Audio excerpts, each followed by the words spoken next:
Today in Flex in the City, we talk to Craig Blair, country head of Franklin Templeton, Luxembourg, as he shares authentic insights from the heart on success, resilience, and the transformative power of diverse leadership in financial services industries worldwide. All that happening right now in Flex and the City. Hello, everybody. This is Rachel Treese for Flex and the City. And today we have our first guest who was born in Northern Ireland. His name is Craig Blair, and he's the country head of Franklin Templeton in Luxembourg. Craig, it's a real delight to have you on Flex and the City. Thank you so much for joining us. Thank you, Rachel. Pleasure to be here.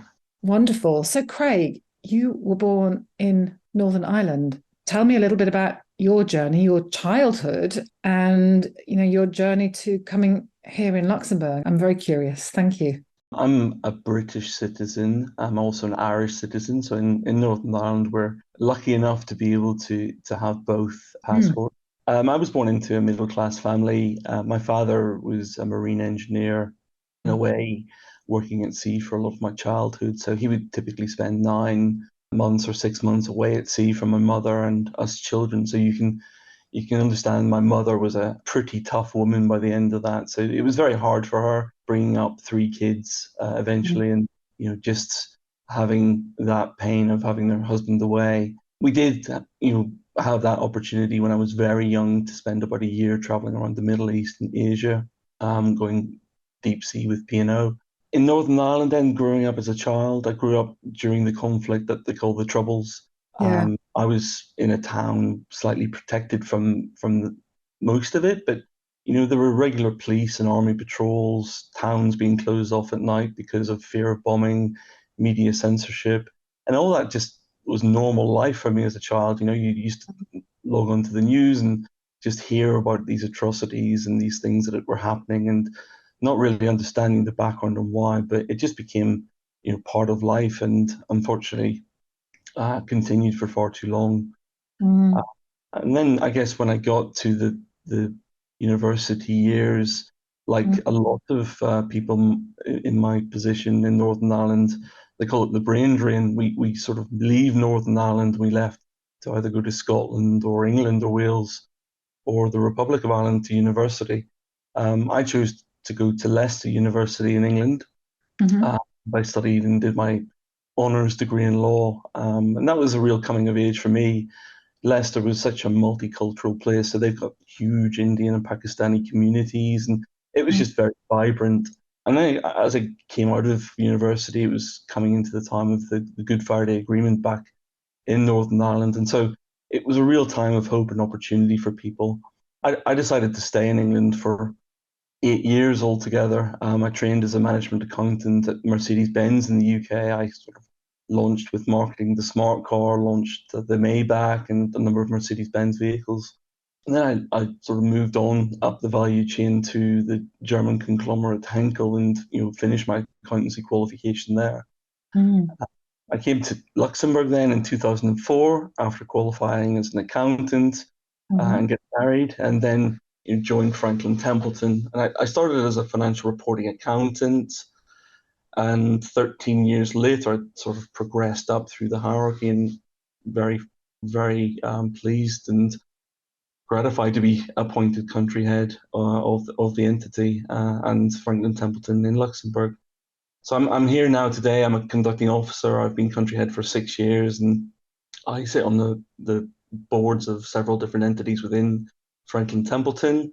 Also in 2019, I was really fortunate enough to be asked to succeed Denise Voss on the Alfie board, be elected to that board. So that's been a great passion of mine, getting involved in Alfie and supporting the industry as well. And as I think back over those 19 years, Franklin Templeton and in Luxembourg, just the opportunities I've had, it's been a really fantastic career path for me. Traveling globally, getting immersed in various projects and responsibilities for the firm. So, the ability to go to India, to Eastern Europe, South Africa, Brazil, across the US, just different experiences and cultures that you meet. There was a period for 6 years where I sat here in an office in Luxembourg, and although I was based here, didn't have responsibility for any Luxembourg business. I was really responsible for teams in other global regions and got to learn about those different practices and cultures and customs. So that was a great time. And then on the personal side, after we got married, we came here. We tried to have children, but it sadly wasn't to be for us. So we started the adoption process in Wow. 2010 with the Red Cross, and that was very painful. After that news of not being able to have children, Mhm. uh, we set out on that adoption process with the Red Cross, and it took 7 years before we really received any news. But really lucky in the end to have been presented with this portfolio of this beautiful little 2-year-old girl. So we went out to Bulgaria and saw the conditions that the sort of children had to live in the orphanages, which wasn't fantastic. But just seeing those children and how much they wanted family and parents, it was a really life-changing experience for both of us. That was in late 2016, and now she's been with us for 7 years, and she's a very amazing 9-year-old girl. Fantastic. And what's her name, Craig? Her name is Steta. It's Stefan. we Wonderful. her Wonderful. Bulgarian name, yeah. So I've got so many questions for you. So with your permission, I don't know where to start now. You've flummoxed me. Let's start by talking about how maybe your childhood has impacted you as a leader, and maybe what you learned from that geopolitical challenge in Northern Ireland, the Troubles. What did that give you as a leader, do you think? In hindsight, it's probably a hindsight reflection. You Mm, grow up, you hear what people are mm, saying in your community. Don't get me wrong, we weren't in the worst trouble spots, but mm, you're sort of conditioned by what people say and what the media say. And I think it's only when I came away from mm, that environment and was able to see how people were living elsewhere that your mind opened up and you were able to reflect and see how things could be done differently.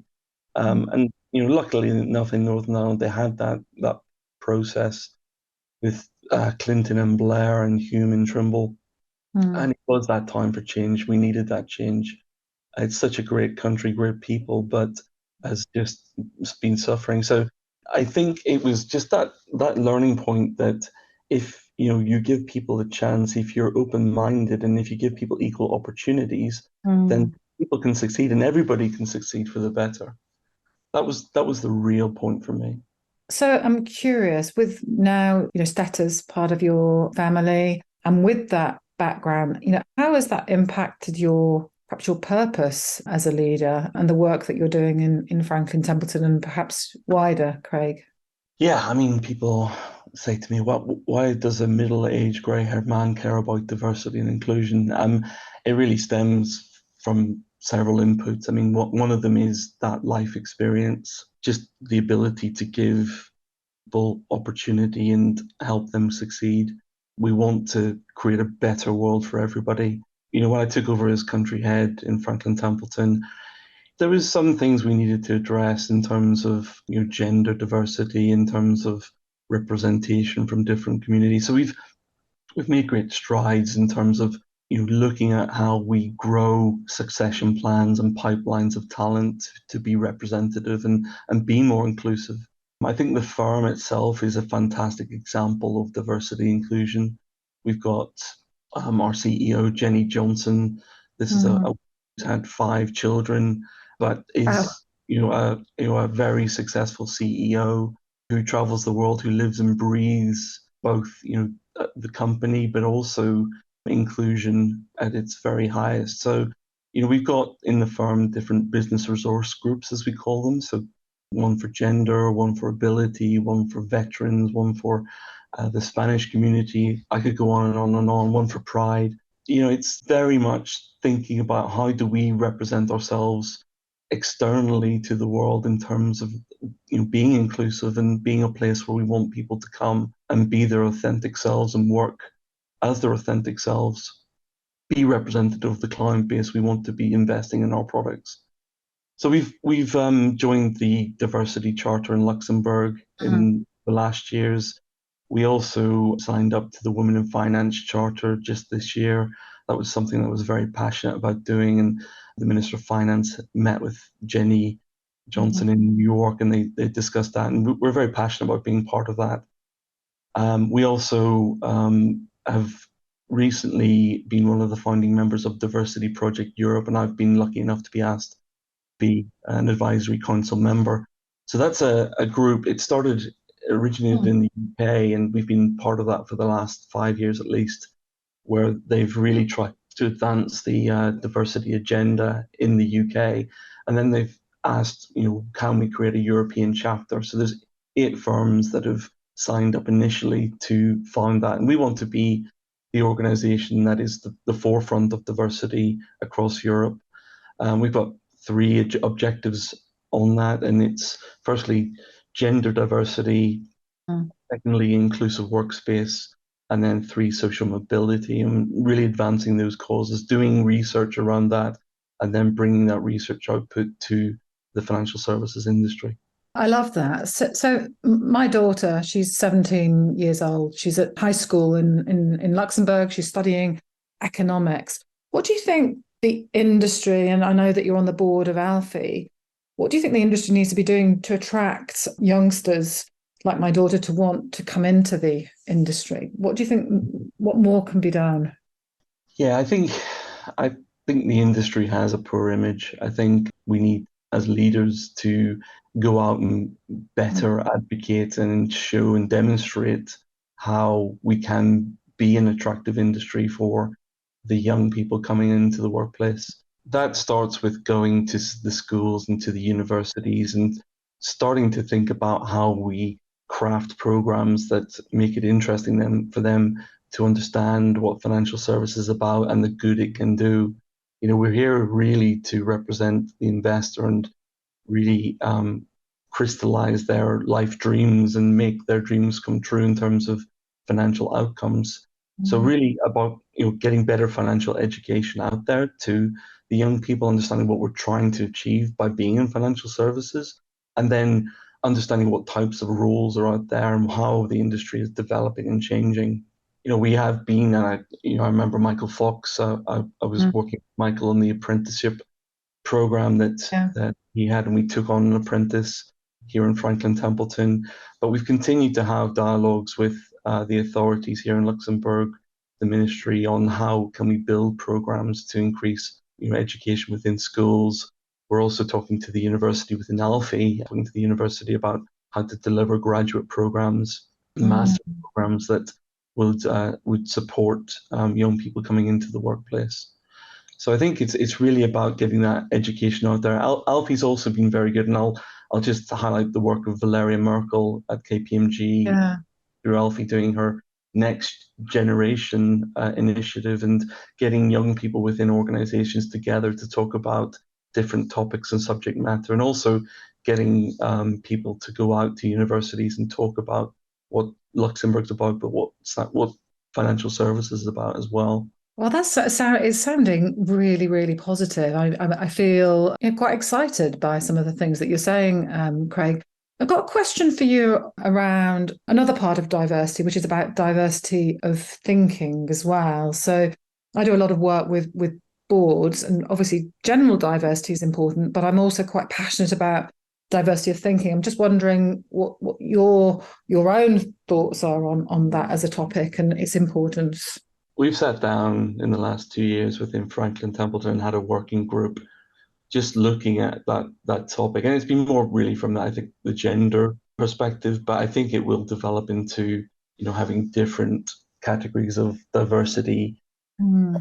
on the boards, but really looking at our corporate and fund boards as they stand today and how do we get better representation on them. So you can look at the pipeline of talent that's coming through and who would be a good individual to train and get the experience ready for them to become a board member in the future. We did look at individuals, and as board opportunities have arisen, then you move certain people into positions to make sure there was better representation. but it needs to go through age demographics as well. We can't have just the same age profile of people on boards. It needs to be representative of age demographics. It needs to be representative of race and ethnicity, of social mobility, and gender and disability. So we're taking a look at that and seeing how we can build that better into our fit and proper policies and our board appointment policies. And we've done a lot of work in that sense. And then for the training, it's about how do you create that succession strategy? So making sure that those individuals you identify as potential talent, giving them the right training. So looking around Europe at what training programs exist, looking at different internal training programs, etc. And then even within the local entity, the management company here, just when we meet as an executive committee, we're looking at the next level of middle management talent and bringing them in on secondment rotations to give them the experience of executive committee and understanding what was discussed and give them actions and stretch targets off the back of that. So that's been something we've had in play for about the last 4 years, I would say, and that's been really beneficial both to us and to the individuals concerned. So we get something out of it as a management team, and they get the stretch targets and feel empowered by being able to do that. I also think mentoring is really important. So to any young person out there, I would say one of the first things you do is ask for a mentor. It's been invaluable to me, and especially coming into the country head role, I went out to various people in the industry and asked if they would mentor me. You should have a mentor at every stage of your life because there's always something you can learn from people. So people like Marty Dobbins, people like Chris Edge have been invaluable to me. Big shout out to Marty and Chris. Thank you. That's great. As a leader, what would you say that you stand for as a leader, Craig, and how do you facilitate growth in people around you? Yeah, I think it's really about being able to adapt to the individual. I'm a great believer in the power of the team. So individuals, if they come into the team, the sum of the parts can be greater than the individuals, and it's being able to adapt to each individual's need. And sometimes you need to be empathetic, sometimes you need to stretch, and obviously those people can be willing to have a career path and want to advance. Some of them are less less needy in terms of wanting to develop their career and be promoted, etc. So you've got to evaluate your people and get the best out of the team in that sense. And it's really about getting to them to a place where you empower them and make their sort of career what they want it to be and giving them that opportunity. So I've been very focused on that and getting the right team in place, bringing in the right people, and just giving them those sort of opportunities to go out and network in the industry, be the point persons for Franklin's relationships with different societies, etc. And then I think we, as a leader, I'm empathetic. We learn through our experiences, we learn through failure, and I've failed many times.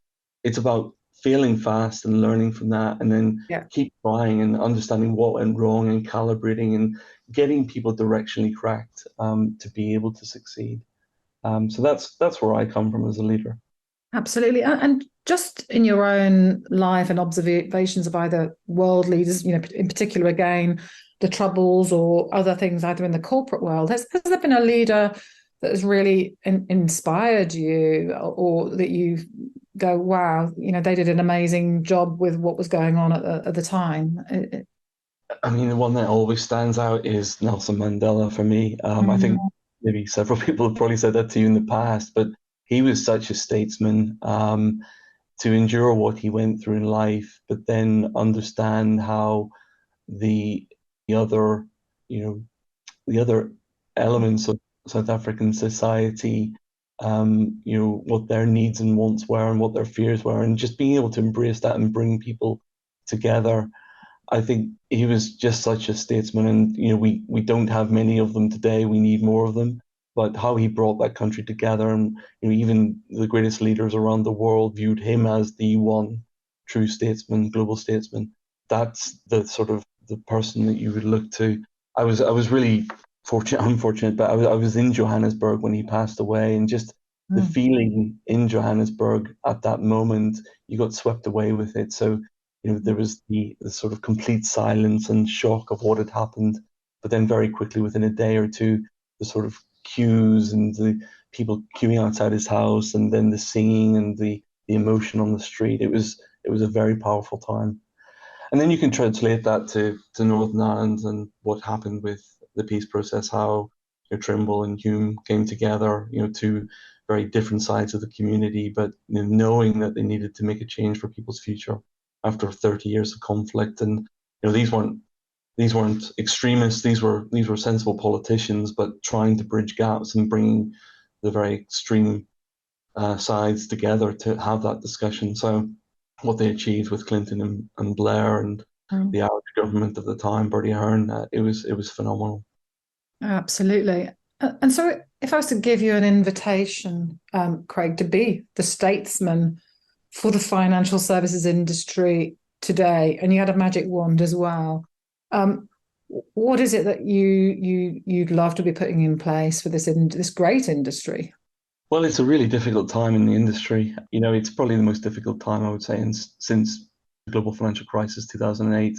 We need leaders to be seen and to be present. I think there need to be people who stand out and speak up. And, I think there needs to be some realization that there is change needed. I think there needs to be leaders with conviction and people with accountability. But really, it's about being seen and being present for the industry and driving the things that we're talking about, inclusiveness, society, and getting back to a point where you are trying to achieve those objectives in these difficult cost of living crisis times of getting performance, getting value for investors, and being able to help people through this difficult period, and ultimately getting them to their longer term retirements and fulfilling those dreams. So I think it's really just trying to be seen, be present, and bring the next generation through.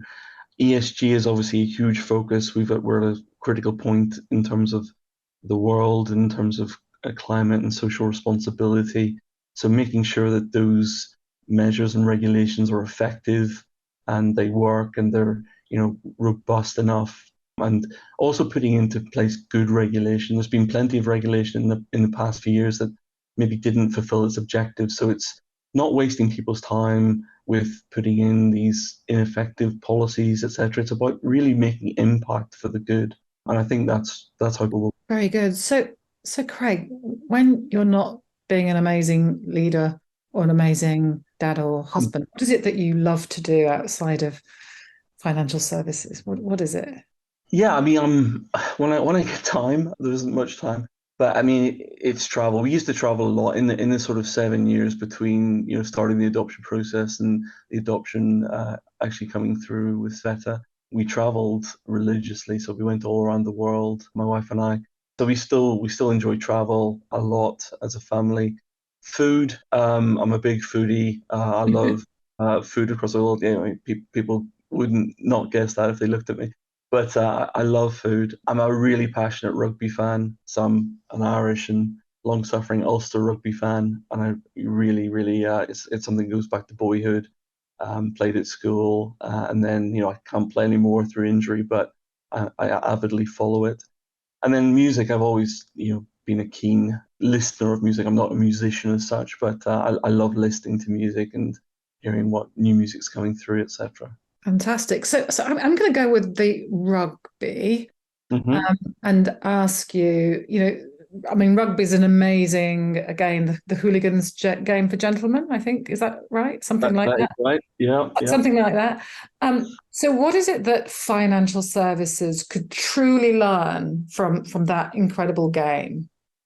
I think it's how a team can, succeed if all the component parts and all the players do their bit well. So we've got such a fabulous ecosystem within financial services, but there's lots of opportunity for making it better and more cost effective. So, things like blockchain digitalization. There's huge opportunity, but we've got such legacy systems and technology out there that, there's going to be disruption if we don't adapt and move quickly to bring some of these digital tools, blockchain tools in. And if you look at a team like South Africa that won the World Cup, I would argue that they didn't necessarily have the best players. That maybe a few controversial comments coming back on that from some folks. I don't know. But as a team, they were absolutely the best. Each of them played their part perfectly, and they were seamless, and they worked as a unit together.